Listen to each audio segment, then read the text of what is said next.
Graças a Deus, queridos irmãos, que alegria poder estar aqui. Domingo passado, os irmãos já sabem, eu estive impossibilitado de estar, mas a minha alegria é que o Senhor esteve.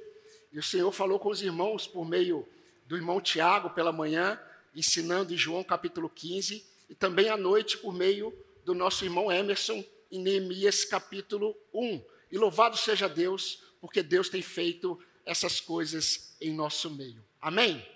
Como é bom ver você aqui, como é bom cultuar a Deus com vocês, e como é bom agora poder olhar para a palavra do Senhor e observar aquilo que o Senhor quer falar conosco nesta noite. Convido você a abrir a sua Bíblia na Epístola de Paulo aos Colossenses, ou Carta aos Colossenses, capítulo 1. Vamos ler dos versículos 13 ao 17. Porém, hoje vamos observar apenas dos versículos 15 ao 17.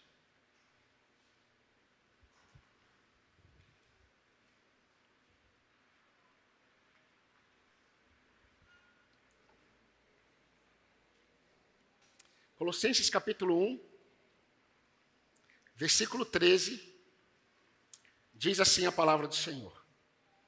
Ele nos libertou do poder das trevas e nos transportou para o reino do seu Filho amado, em quem temos a redenção, a remissão dos pecados. Ele é a imagem do Deus invisível, o primogênito de toda a criação, pois nele foram criadas todas as coisas, nos céus e sobre a terra, as visíveis e as invisíveis, sejam tronos, sejam soberanias, quer principados, quer potestades. Tudo foi criado por meio dele e para ele. Ele é antes de todas as coisas, nele tudo subsiste. Amém. Eu já disse aos irmãos que eu creio que um dos maiores privilégios que o Senhor nos concede em Cristo Jesus, além de toda a obra da nossa redenção, é a capacidade que o Senhor nos dá para discernirmos os acontecimentos, a capacidade que Deus nos dá para discernirmos as pessoas que nos cercam, mas principalmente a capacidade que Deus nos dá em Cristo para discernirmos os nossos próprios corações, à luz de um Deus amoroso que deixou para nós a sua palavra. Palavra essa que revela quem Ele é e revela quem nós somos. E que privilégio nós temos de poder analisar, avaliar, além da possibilidade de pedir ao Senhor para sondar os nossos corações. Queridos, nós vimos domingo retrasado que nós éramos impotentes, desesperançados, escravos acorrentados a uma prisão que tinha a ver com o pecado, que ao mesmo tempo nos aprisionava a Satanás, e isso tinha a ver com as trevas. Mas pela graça de Deus, o nosso libertador, ele nos resgatou do poder das trevas, e ele fez isso quando nós não dávamos nenhum sinal de vida. Exatamente porque nós estávamos mortos em nossos delitos e pecados. O apóstolo Paulo, ele escreve essa epístola visando combater heresias perniciosas, visando combater ensinamentos que estavam presentes na igreja de Colossos, mas infelizmente, não apenas na igreja de Colossos, mas também na igreja em Laodiceia, também na igreja de Hierápolis, igrejas que estavam próximas umas das outras.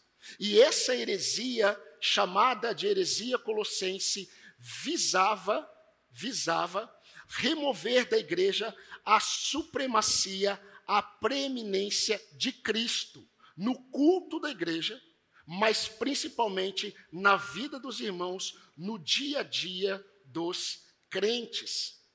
E Paulo, queridos, ele começa a ensinar à igreja como foi a salvação deles.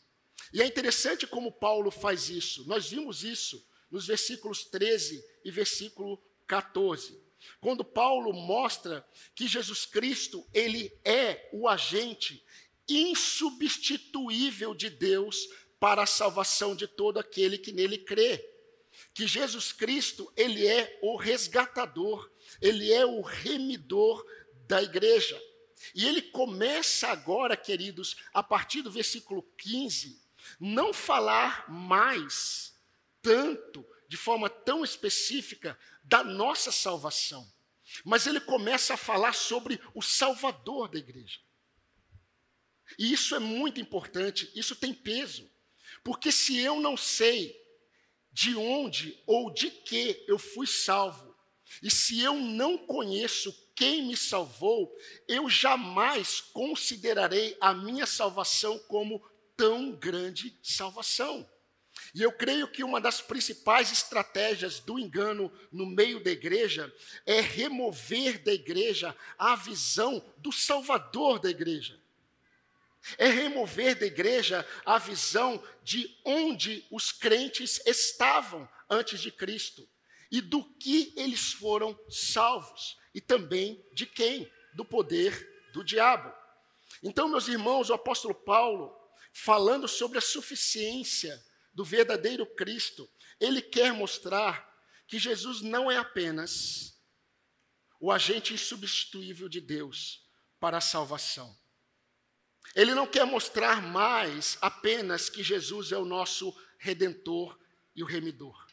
A partir de agora, ele começa a apresentar o Cristo, enviado para salvar a igreja. E a primeira coisa que ele vai falar, a primeira característica, aquilo que ele vai mostrar sobre Cristo, é que Jesus Cristo, ele é a personificação do Deus invisível. É assim que ele começa o versículo 15. Ele é a imagem do Deus invisível. Meus irmãos, isso é muito profundo, mas ao mesmo tempo, na prática, isso produz coisas maravilhosas na vida da igreja. Paulo ele começa a ensinar que Jesus Cristo, ele é simplesmente a personificação do Deus invisível. Meus irmãos, essa é a verdade explícita no texto. Qualquer um que ler esse texto, versículo 15, vai enxergar o que ele está dizendo. E o que Paulo está dizendo é, ele é a imagem do Deus invisível. Isso é claro. Essa é a verdade explícita. Mas a verdade implícita, ela é muito prática. E nós só conseguimos perceber lendo toda a epístola. O que Paulo está querendo dizer para os crentes, de forma muito prática, é: nunca removam os olhos de vocês e a confiança de vocês de Cristo. Porque vocês não têm noção quem Ele é. Muitos crentes, queridos, neste exato momento, estão nas igrejas cultuando um Cristo que eles não têm noção quem Ele é. E Paulo quer que os crentes de Colossos, de Laodiceia e de Herápolis tenham esse entendimento. No capítulo 12 ele vai dizer: eu tenho profunda preocupação com vocês, com os irmãos de Laodiceia. Mas antes disso, ele começa a apresentar esse Cristo. E ele vai dizer que nós, os crentes, nunca podem remover os seus olhos e a sua confiança de Cristo, porque esse Cristo, ele não é apenas o agente insubstituível de Deus para a salvação, ele não é apenas o resgatador, o remidor, o redentor da igreja, ele é também a personificação do Deus invisível. E é interessante, queridos, como Paulo ele vai tratar esses detalhes. Nós estamos aqui mais ou menos 61 depois de Cristo. Havia uma falsa heresia que estava no período embrionário aqui, a chamada heresia gnóstica, que João tanto vai combater com tanta veemência, tanto o seu evangelho, que ele escreve mais ou menos 90 depois de Cristo, assim como suas epístolas. E é interessante porque desde o início a heresia gnóstica pregava que Jesus Cristo não veio em carne. Em 1 João vai dizer: todo espírito que nega que Jesus Cristo veio em carne, ele não está falando de espírito maligno. Quando ele diz provai os espíritos, Não é para você perguntar para a pessoa que está possessa, você crê que Jesus Cristo veio em carne? Eu não sei se você já fez isso, eu vi crentes fazendo isso, com pessoas endemoniadas. Sabe o que o demônio falou? Sim, e eu acho que mais que você. Quando Jesus disse, provai os espíritos, porque todo espírito que nega que Jesus Cristo veio em carne, esse é o espírito do anticristo, ele está falando do espírito humano. Ele está combatendo o gnosticismo. Todo homem que nega que Jesus Cristo veio em carne, ele é guiado pelo espírito do anticristo. Não tem a ver com demônios. Mas essa doutrina, ela estava no início da igreja, em Colossos. Vai se desenvolver depois. E é interessante, meus irmãos, porque Paulo, ele não combate o engano falando do engano. Paulo combate o engano falando a verdade. Paulo, ele não pega uma nota falsa e ele começa a ensinar como distinguir o falso. Ele pega a nota verdadeira e fala assim, esse é o verdadeiro. E é isso que ele está fazendo aqui. Ele quer mostrar para a igreja quem é Cristo. Ele não quer fazer um ensino sobre falsas doutrinas. Ele não dá uma palestra sobre seitas e heresias. Nós não precisamos de palestras sobre seitas e heresias. Nós precisamos ouvir sobre Cristo. Precisamos saber quem é Cristo. Porque conhecendo o verdadeiro, o falso, nós iremos distinguir. E é interessante, meus irmãos, porque Paulo, ele tem um propósito primário de exaltar Cristo. De exaltar Cristo. Nós lemos no início desse culto, nós observamos os irmãos do ministério nos conduzindo na observação do texto de Isaías 6. Isaías, ele tem uma visão do Senhor. E a visão do Senhor que ele tem é a visão do Deus invisível. E ele vê o Senhor assentado num alto e sublime trono. As abas das vestes do Senhor vinham do trono e enchiam o templo. Isaías, ele está tendo uma visão do templo. E ele vê um alto e sublime trono, ele vê o Senhor assentado no trono, e as abas enchiam todo o templo. E de repente, ele ouviu um clamor. A palavra no hebraico não diz que os serafins, eles falavam, eles clamavam.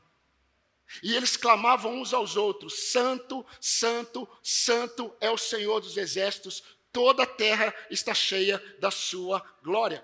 E a Bíblia diz que enquanto eles clamavam, o limiar do templo tremia. Os umbrais das portas balançavam. A voz dos que clamavam, a voz dos serafins que clamavam. Mas o que os serafins estavam dizendo é, ele é plenamente separado. Ele é plenamente incomparável. Não há possibilidade de pegar algo ou alguém e colocar ao lado dele e comparar, porque ele é santo, ele é separado, ele é separado, ele é separado. Ele não é apenas puro, ele é separado. Não tem como comparar. Ele é incomparável. E a primeira coisa que Isaías faz é, ele se prostra e ele clama. Ele diz, ai de mim, eu vou perecer.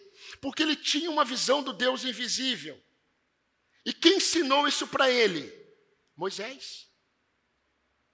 Em Êxodo capítulo 33, Moisés ele pediu a Deus, Senhor, mostra-me a tua glória. Eu peço ao Senhor.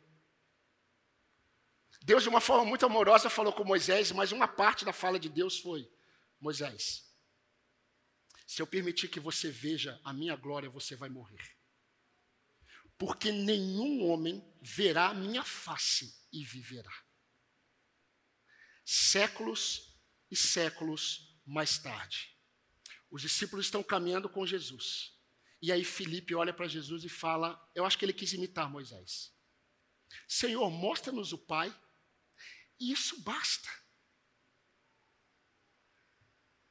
Jesus poderia ter falado assim, Filipe, você conhece, você leu Êxodo.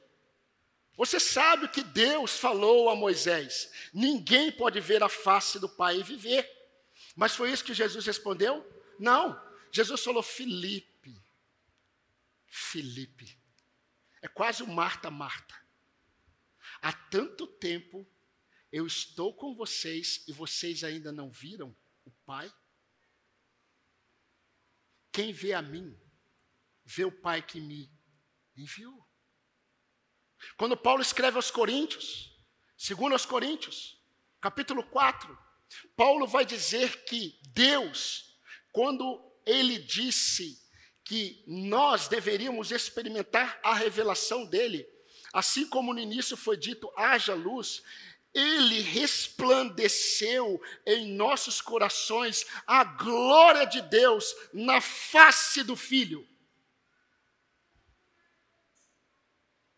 É interessante, irmãos, assim como eu disse hoje pela manhã, um dos momentos mais contraditórios na história da revelação, vocês se lembram? Para mim, foi o momento em que Jesus está diante do sumo sacerdote Caifás. Jesus está no Sinédrio. E o sumo sacerdote diz para Jesus, o que você diz em relação a todos esses que te acusam? Jesus, ele responde, e de repente o guarda do sumo sacerdote, ele dá um tapa no rosto de Jesus. E ele diz para Jesus, você sabe com quem você está falando? Agora lembre-se, quem criou a figura do sumo sacerdote foi Deus. O sumo sacerdote, ele entraria na presença de Deus uma vez ao ano. E dependendo de como ele estivesse, ele morreria. E quando Jesus toma aquela bofetada no rosto, Jesus poderia dizer assim, eu sei diante de quem eu estou. Eu criei o sumo sacerdote. Agora, sumo sacerdote, você tem noção diante de quem você está? Você poderia morrer consumido agora, na minha presença. O autor de Hebreus, ele diz que Jesus é a expressão exata do ser de Deus. No capítulo 2, versículo 9 de Colossenses, Paulo diz, porquanto nele, em Cristo, habita, perceba que ele já está combatendo a heresia gnóstica, portanto nele habita corporalmente toda a plenitude da divindade. Eu sei que tem irmãos que dizem assim, não, Jesus, ele em parte ele era homem, em parte Deus. Não é isso que a Bíblia diz. Ele era plenamente Deus. Agora, o que essa verdade deveria significar aos irmãos de Colossos e Laodiceia, diante das ameaças dos falsos mestres? Queridos, para aqueles que são de Cristo Jesus, e essa mensagem é para crentes. Para aqueles que são de Cristo Jesus, nada pode diminuir Cristo de suas vidas. Nada. Nada mais se acrescenta. Nada sobre ele se questiona. É uma questão, queridos, de convicções. Não é possível aceitar algum tipo de jugo que diminua Cristo. E é interessante, porque eu já falei isso aos irmãos, quando nós olhamos para a igreja evangélica, e nós precisamos sempre observar o que acontece em nós, conosco, nós percebemos que muitas vezes, nos nossos planejamentos estratégicos, nós diminuímos Cristo. No culto, Cristo é diminuído. E quando nós vamos para o dia a dia, Cristo também ele é diminuído. Porque algo além dele é desejado a mais. E Paulo ele vai escrever no capítulo 2, versículo 16 a 18, como a igreja não deveria aceitar nenhum jugo sobre eles. Depois leia na sua casa e você vai perceber. Eu acho muito interessante algumas coisas que a gente lê na Bíblia. Quando Paulo escreve aos Efésios, uma carta gêmea com essa, Efésios capítulo 5, versículo 1, Paulo diz à igreja, sejam imitadores de Deus, como filhos amados. Alguém aqui já viu Deus para poder imitar? Eu só imito quem eu vejo. Sejam, pois, imitadores de Deus como filhos amados. Nós não vimos Deus, vimos sim. Pela fé, nós vimos Deus. O Verbo se fez carne e habitou entre nós. Vimos a sua glória, glória como do unigênito do Pai. Meus irmãos, nós não tivemos o privilégio, como os apóstolos e alguns que viveram naquele período em que Jesus veio ao mundo. Nós não tivemos o privilégio de ser testemunha ou testemunhas oculares de Cristo. Mas saiba que você que não viu e creu é mais bem-aventurado do que aqueles que viram. Jesus falou isso. Bem-aventurados são aqueles que não me viram e creram. Nós vimos pela fé o Deus invisível. Ele se fez carne. Por isso, queridos, nós não seguimos homens. Nós não seguimos preceitos de homens. O máximo que nós seguimos são homens que estão seguindo a Cristo. Como Paulo, sejam meus imitadores, como eu sou de Cristo. Porque somente sobre Jesus, eu não sei, se você já encontrou isso, eu creio que não. Mas é somente sobre Jesus que diz que Ele é o autor e consumador da nossa fé. Não fala sobre mais ninguém. Agora, se Ele é Deus e Ele é o meu Salvador, do que mais eu preciso para ser aceito por Ele ou permanecer nele eternamente? É isso que Paulo está querendo dizer aos Colossenses. Vocês acham que vocês precisam guardar dias especiais? Vocês acham que vocês precisam sacrificar o próprio corpo? Vocês acham que vocês precisam de observação de ritos de fé? Vocês acham que vocês precisam de abstinência de alimentos, obras? Nunca. Nunca. Vocês precisam apenas de fé e rendição às palavras de Cristo. Mas eu não quero dar ênfase a isso. Eu quero dar ênfase àquilo que Paulo dá ênfase. Paulo, ele quer mostrar o porquê Jesus Cristo, ele é. E porquê Jesus Cristo, ele deve receber a primazia na igreja. E vamos ver isso domingo que vem, se Deus permitir. Ele vai dizer na continuação do versículo 15, porque ele é o primogênito de toda a criação. E queridos, agora nós precisamos observar a criação. Dos versículos 18 a 20, Paulo vai falar que nós devemos observar a igreja. Ele tem a primazia e ele vai falar sobre a igreja. Mas antes disso ele vai falar, ele é o primogênito. Ele é o primogênito de toda a criação. É interessante, porque no século IV, e é interessante porque não apenas no século IV, o versículo 15, Paulo não sabia disso. Ele não sabia como o versículo 15 seria usado para muitas falsas doutrinas. E surgiu uma doutrina no século IV da igreja, lá em Alexandria, África, por meio de um diácono da igreja chamado Ário. Nasce a doutrina ariana. E o que Ário ensinava? Ário ensinava, a partir do versículo 15, o seguinte: Jesus Cristo, ele não é Deus, porque ele é o primogênito de toda a criação. Se ele é o primogênito de toda a criação, ele é a primeira criatura que foi criada. E se ele foi criado, ele não pode ser Deus. Essa heresia, ela, no contexto moderno, ela é defendida pelas testemunhas de Jeová. Os testemunhos de Jeová são os arianos modernos. Ok? Então, toda vez que o testemunho de Jeová bateu na sua porta, você sabe que ele é um herético. Precisa ouvir o evangelho. Ele crê na doutrina ariana. Mas é interessante, meus irmãos, porque Paulo, ele vai mostrar que, quando nós olhamos o texto de forma clara, ele não está dizendo isso. Isso é mais uma má interpretação da verdade bíblica. Porque no versículo 16, na sua Bíblia, você vai encontrar uma conjunção conclusiva. Talvez em algumas Bíblias, porque. Em outras Bíblias, pois. E quando Paulo ele diz, pois, ele está defendendo a afirmação de que Jesus Cristo, ele não é apenas a imagem do Deus invisível. Ele vai explicar por que Jesus Cristo é o primogênito de toda a criação. E o que ele vai ensinar é o seguinte, é importante que você saiba. Jesus Cristo é o primogênito de toda a criação, não porque ele foi criado primeiro, Jesus Cristo é o primogênito de toda a criação, porque todas as coisas foram criadas por meio dele.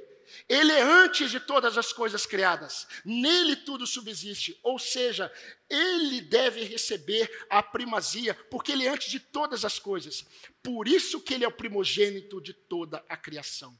Porque por ele tudo passou. Sem ele, nada do que foi feito se fez. Ele é o início e o fim. O que nós ouvimos aqui é verdade. Ele é o centro. Mas ele não é o centro apenas da igreja. Ele é o centro do universo. É isso que Paulo está mostrando. Por isso que a NVT traduziu de uma forma que evita essa má interpretação. A NVT traduziu assim: o Filho é a imagem do Deus invisível e é supremo sobre toda a criação. Vocês vão se lembrar de quando eu disse aquilo que Spurgeon falou sobre o que ele cria. E eu acho interessante algumas coisas que ele cria, que não necessariamente estão escritas, mas é interessante porque em nada diminui o Senhor, pelo contrário, eleva. Ele acreditava que quando Jesus disse a Pedro, depois de uma noite frustrada de pesca, quando ele disse a Pedro, Pedro, olha, afasta-se e lança a rede para o lado direito do barco. Spurgeon dizia que quando Jesus falou isso, todos os peixes do mar da Galileia foram para aquela direção, porque o Criador falou. Ele disse que quando Jesus, ele dizia que quando Jesus estava na cruz e Jesus disse, eu tenho sede, todos os ribeiros de água potável do mundo começaram a se chacoalhar, porque todos queriam saciar a sede do Criador. Ah, irmãos, e como alguém que se diz cristão chega a ser tão prepotente a acreditar que o seu modo de agir, contrário à voz do Criador, é melhor. Que prepotência. Que prepotência. Toda a criação foi criada por meio dele e é para ele. Ele tem a primazia diante de todas as coisas. E é isso que ele vai falar. Nele foram criadas todas as coisas. Versículo 16. Eu quero desenvolver um pouco isso, porque eu creio ser importante para nós. Nós que estamos esperando Cristo. João, o velho apóstolo, ele estava preso na ilha de Patmos. E João, ele começa o evangelho dele, dizendo assim, no princípio era o verbo, e o verbo estava com Deus, e o verbo era Deus. Preste atenção, todas as coisas foram feitas por ele. Sem ele, nada do que foi feito se fez. Os falsos mestres estavam ensinando à igreja de Colossos que eles deveriam, inclusive, cultuar anjos. Você já viu isso em alguma igreja? Cultuar anjos. E Paulo vai escrever isso para eles. Eu vou ler para você, capítulo 2, versículo 18. Você pode acompanhar na sua Bíblia. Não deixem que ninguém se faça árbitro entre vocês com pretexto de humildade e culto de anjos. Agora veja como Paulo vai destruir esses pensamentos que elevam criaturas e diminuem o Criador. No versículo 16, a parte B de Colossenses, que estamos vendo, ele diz, em Jesus todas as coisas foram criadas. Preste atenção, nos céus, sobre a terra. As visíveis e as invisíveis. Anjo é invisível. Você viu algum já? Se você tem visto anjo, você tem que vir para outra igreja. E Paulo, ele diz assim, em Jesus todas as coisas foram criadas no céu, sobre a terra, as visíveis e invisíveis, sejam tronos, sejam soberanias, quer principados, quer potestades, tudo foi criado por meio dele para ele, inclusive os anjos. Os anjos foram criados por meio dele e para ele. Aos Hebreus, Paulo disse assim, Jesus, no capítulo 1, Jesus é superior aos anjos, ele é superior a Moisés, ele é superior à lei, ele é superior aos sacrifícios levíticos, porque tudo foram sombras do Filho, tudo. E para a gente terminar, terminar para iniciarmos um outro pensamento, no versículo 17, ele diz: Ele é antes de todas as coisas. Leia-se, todas as coisas criadas. Nele tudo subsiste. Meus irmãos, eu sei que o pecado, ele traz um certo caos na criação. Mas quando você observa o universo, todas as coisas criadas, você percebe que há uma harmonia que sustenta todas as coisas nessa harmonia. Quando Paulo diz que nele tudo subsiste, ele está falando dessa harmonia na criação que é sustentada em Cristo. Eu creio que muitos crentes não têm esse discernimento de que todas as coisas criadas, todo o universo subsiste nele, em Cristo Jesus. E comece a imaginar isso e a fundamento você se preocupar com a sua própria vida. Paulo está falando do Salvador da igreja. Quem ele é? Jesus é o motivo. Jesus é a causa. Jesus, ele é um meio pela qual todas as coisas foram criadas. Mas entendam algo a mais. Ele também é o propósito de existência de todas as coisas criadas. Paulo escrevendo aos Romanos, eu já falei isso para os irmãos, esse texto, um texto maravilhoso. Ele vai terminar o capítulo 11 com aquele louvor. E no versículo 36 ele vai dizer: porque por meio dele, por ele e para ele são todas as coisas. Entenda, todas as coisas criadas. Todas as coisas. Glória, pois, a ele eternamente. Amém. Todas as coisas criadas, quer nos céus, quer na terra, foram criados por ele e é para ele. Por isso que o irmão Tiago, quando ele ensinou domingo passado pela manhã, o que Jesus disse aos seus discípulos, e quando ele disse: sem mim nada podeis fazer, porque, meus irmãos, há um abismo entre o nada e o tudo.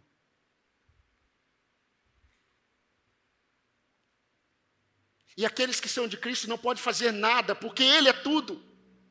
Nós não podemos fazer nada sem Cristo, porque tudo repousa nele. Ah, queridos, quando nós observamos como Deus é, hoje um dos maiores inimigos de Israel é o Irã. E quando você olha a história da revelação, você percebe que houve um período na história que Deus usou o Irã para restaurar Jerusalém, a antiga Pérsia. Vocês ouviram isso domingo passado? Neemias. Até pouco tempo o Irã era reconhecida como uma Pérsia. E Deus levantou Ciro, um persa, para restaurar Jerusalém. Sabe por quê? Porque ele governa sobre tudo e sobre todos. Mas o que Paulo está mostrando é que esse invisível é o Cristo. Visível. Senhor da igreja. Resgatador e remidor do povo dele. E, queridos, não foi sem propósito que o Senhor nos ensinou a orar. No Pai Nosso, venha a nós o teu reino. Eu não sei qual é a sua visão escatológica. E, de fato, nem é tão necessário saber. Mas eu creio, queridos, que não foi sem propósito que o apóstolo Paulo escreveu que toda a criação, a uma só voz, geme. E sofre, suporta. Ele diz toda a criação que foi criada para ele. Toda a criação geme e suporta angústias até agora. Preste atenção, na expectativa, na esperança de que a própria criação será libertada do cativeiro da corrupção para a glória dos filhos de Deus. Eu creio, meus irmãos, que nós não estamos aguardando o cumprimento de um reino espiritual apenas. Eu creio que nós devemos aguardar a restauração de um reino literal. Todas as coisas criadas no universo serão restauradas para a glória dele. E nós vamos experimentar com ele essa restauração. Eu creio nisso.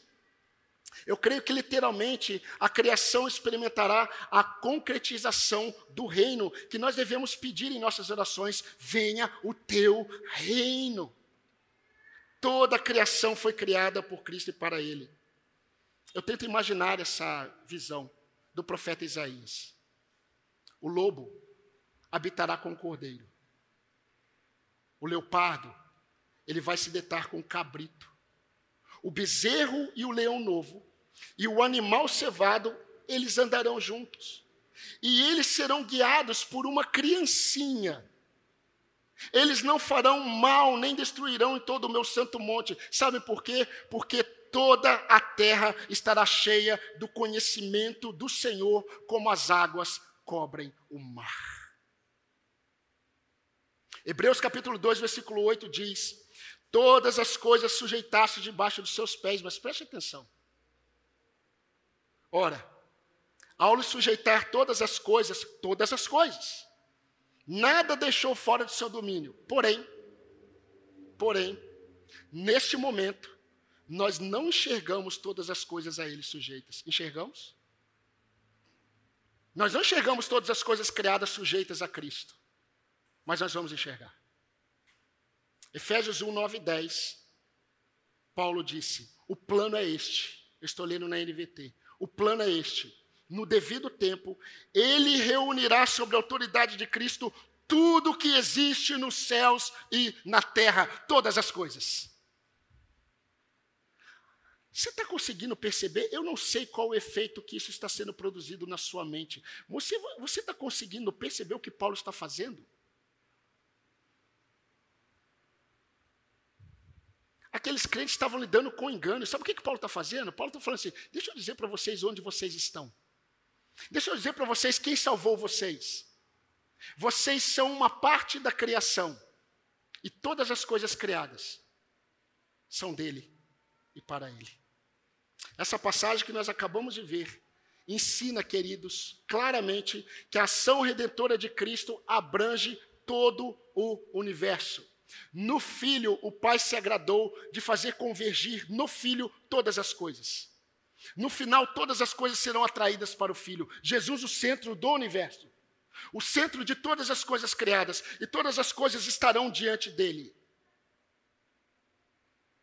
E você, crente, foi salvo por este Deus invisível.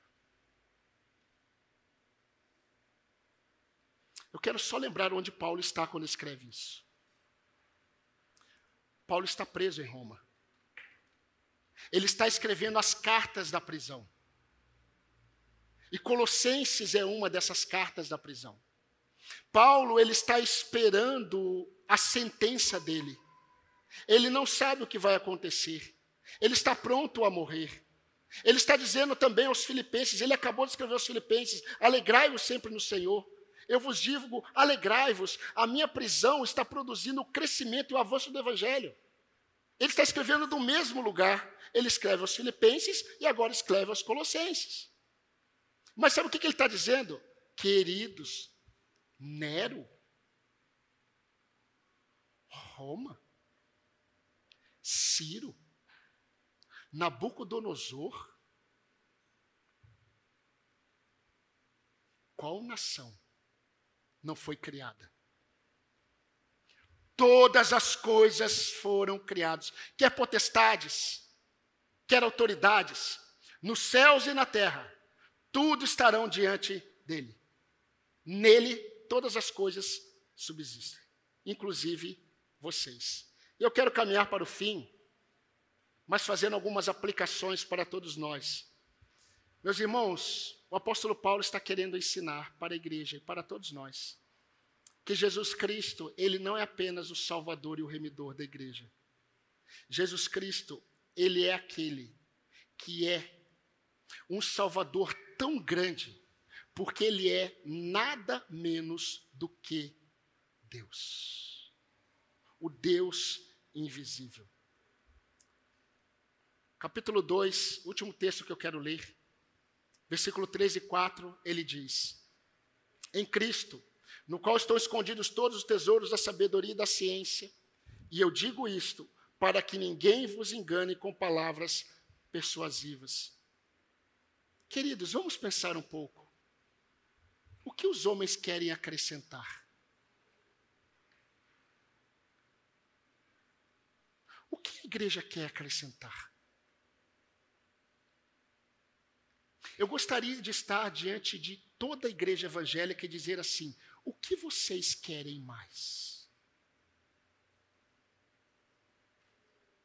O que você acha que você precisa, de fato? A quem você teme? Por que você teme? Em quem você está? No Deus invisível? Ele se revelou a você.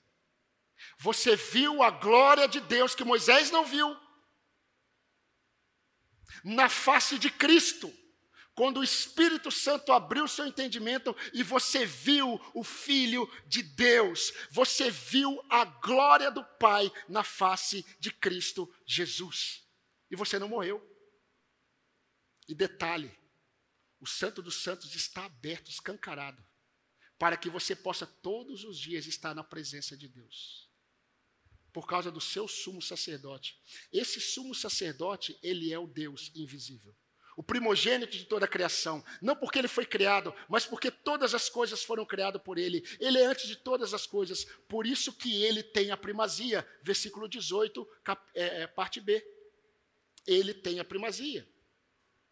Então, meus irmãos, nós precisamos observar, porque todos os dias nós experimentamos tentativas perceptíveis e sutis, que tentarão remover de você a sua visão sobre Cristo, que tentarão tirar de você o foco em Cristo Jesus.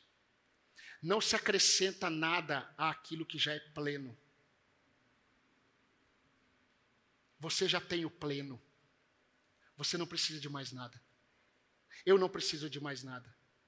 Ah, pastor, mas eu preciso de tantas coisas, eu sei. Mas se ele já deu, em Cristo, ele já deu tudo o que você precisava, ele não dará com ele tudo o que você precisa a mais? Onde você trabalha? Quem é o diretor da empresa? Quem é o dono da empresa? Você acredita mesmo que é ele que te mantém ali? Você acredita mesmo que é a sua capacidade que te mantém ali? Você que é do Senhor, você acredita mesmo que quando vem os ruídos, quando vem as falas, olha, vai acontecer isso, o mundo está assim, o país está assim, você acredita mesmo? Você tem conseguido contemplar o Senhor no alto sublime trono? Esse é o Deus invisível, que se revelou em Cristo a você. O nosso Redentor e Remedor é nada mais do que o Deus invisível. Ele é a imagem do Deus que até então ninguém viu. E nós devemos refletir, porque se Ele nos salvou, Ele é a única pessoa que nós precisamos buscar para agradar. Quando você faz algo certo, você não faz por ninguém, você faz por Ele. Mesmo que ninguém esteja vendo, é por Ele. Então, somente nele, o meu contentamento deve repousar. Hoje eu levantei, eu estou falando que não é que isso aconteceu, mas vamos supor que isso aconteça, e você diga assim: hoje eu levantei, e eu estou desanimado, eu me sinto enfraquecido, eu me sinto incapacitado, até porque eu conheço os meus pecados. Sabe quem que te remiu? Sabe quem que te resgatou? Ele não é apenas a imagem do Deus invisível. Ele é o primogênito de toda a criação. Nada pode separar você dele. Nem as suas emoções. Mas as suas emoções precisam sair e dar lugar à fé. É o que você vê pela fé, são as suas convicções que mantêm você firme, mesmo que as emoções estejam oscilando na sua mente. Ele é a imagem do Deus invisível. Ele é Senhor de toda a criação. Tudo foi criado por Ele. Nele tudo subsiste. E Ele é o meu Deus. Somente nele a minha alma deve descansar e esperar. Ah, se aquele homem, ele fizer isso, se aquela situação mudar aqui, se essas circunstâncias, elas forem transformadas, aí sim eu poderei descansar. Você ainda tem os olhos em você e nos homens. Nada tem a ver com as pessoas, nada tem a ver com as circunstâncias, mudando circunstância ou não, o que precisa mudar é o seu coração ao olhar para o autor e consumador da sua fé. É o que eu respondo ao que eu creio, mudando as circunstâncias ou não.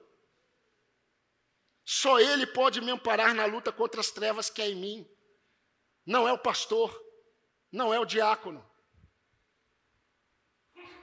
não é o bispo, não é o presbítero, não é homem algum. Só Ele derrama a luz às minhas trevas, disse Davi. E Ele conhece as nossas trevas. No final do capítulo 2, Paulo ele vai dizer, eu estou terminando já, que a heresia colossense queria acrescentar algo na prática dos crentes. Sabe aquele rito de fé? Eu vou jejuar mais. Eu vou orar mais. Eu vou ler mais a Bíblia. Porque aí eu estarei bem. Se tudo isso tem a ver com andar com Cristo, amém. Mas se tem a ver com, se eu fizer isso, eu acredito que eu estou bem, obras. Ritos de fé.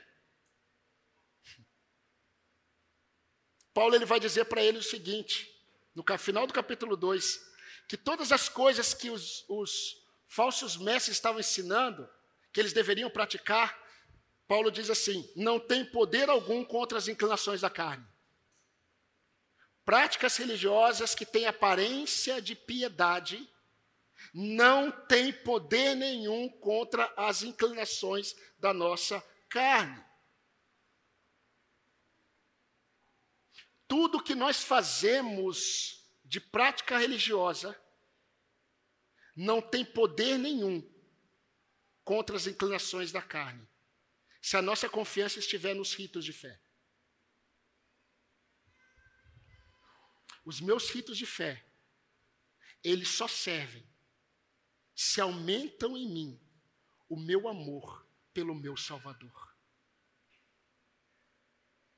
Senão será religiosidade. Ah, pastor, graças a Deus eu sei de tudo isso. Amém. Que bom. Eu fico feliz. Mas talvez na prática você não tenha visto o Senhor como você deveria. Sabe em que momento? Quando a tentação vier te buscar para as trevas. Ela virá. Ela tem vindo todos os dias. A partir da cobiça do seu próprio coração, o diabo lança os seus dardos inflamados para tentar remover você da luz para as trevas que ainda habita em nós. São nesses momentos que você deve olhar para Cristo como Senhor de toda a criação e recorrer a Ele. Quando o seu coração quiser te conduzir para pensamentos contrários à fé. Quantos aqui durante essa semana ficaram desanimados? Você não precisa levantar a mão. Quantos aqui nessa semana ficaram abatidos? Você não precisa levantar a mão. Quantos aqui essa semana pensaram em desistir? E você fala assim, desistir de Cristo jamais, mas você quer desistir de tudo aquilo que Ele ama. Isso tem a ver com o mal que habita em nós. Nesses momentos, você deve olhar para o Senhor como o Senhor que Ele é. Ele tem poder e é suficiente para remover você desse estado. Porque Ele te vê. Ele te vê. Quando as circunstâncias vierem roubar a sua segurança no seu Deus, e elas vêm. Alguém aqui durante essa semana teve algum período de que se sentiu inseguro diante dos acontecimentos? As mesmas convicções de fé precisam ser lembradas de tal forma que seja um escudo quando os dados inflamados de Satanás vierem para atingir a nossa mente e coração. São as mesmas convicções de fé que protegem a nossa mente. Eu não sei se você percebeu, meus irmãos, a nossa firmeza não está naquilo que é de novo na Bíblia, que nós estamos buscando conhecer. A sua firmeza não está se você está conhecendo um pouco mais da Bíblia. A nossa firmeza está naquilo que nós já conhecemos. Assim como a nossa maior dificuldade e luta está naquilo que nós já conhecemos. É no que nós já conhecemos que está o segredo da nossa segurança diária. Então, se Jesus te salvou, querido, Ele é suficiente para tudo o que você precisa. Vamos fazer uma lista aqui do que você precisa. Se você é salvo, você já tem tudo o que você precisa. Tudo. Pastor, mas eu não estou conseguindo ter o que eu quero. Você tem Cristo. Você não precisa do que você quer. Posso confessar uma coisa para vocês? Eu não sei se o que eu quero é de fato o que eu mais preciso. Nem você. Ele sim.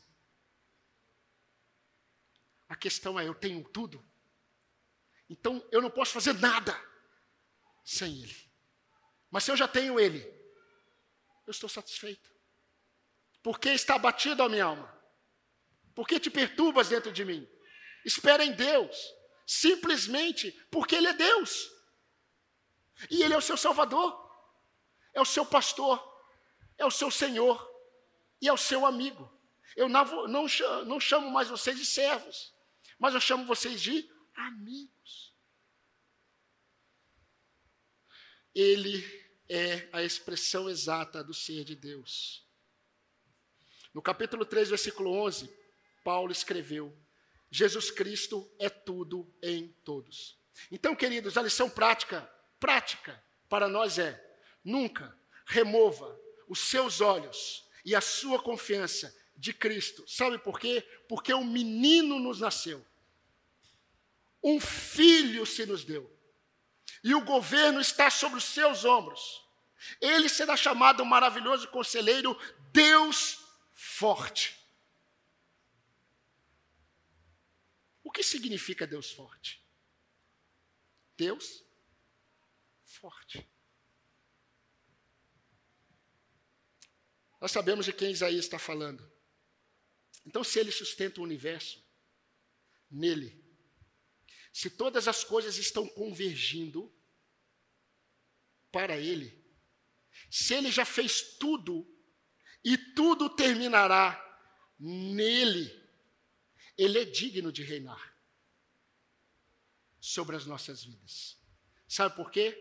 Porque ele também nos resgatou para ele. E eu quero terminar esse sermão com uma pergunta. Que você saberá a resposta. O que falta você submeter a Ele? Ele sabe. E você também. O que falta? Você submeter a Ele. Não ande um dia sequer sem acreditar que Ele é o autor e o consumador da nossa fé. Amém, irmãos? Amém. Vamos orar ao Senhor. Antes de cantarmos em adoração ao Senhor, eu convido os irmãos do Ministério de Culto que venham à frente, enquanto a igreja ora. Fale com o Senhor.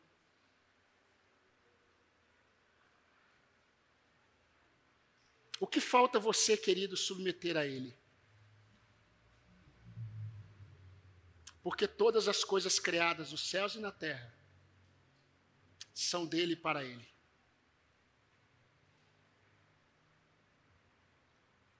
Todas as coisas criadas estão sendo sustentadas em Cristo e Ele é o seu Salvador. O que você tem resistido para entregar a Ele e submeter a Ele? Faça isso nesta noite.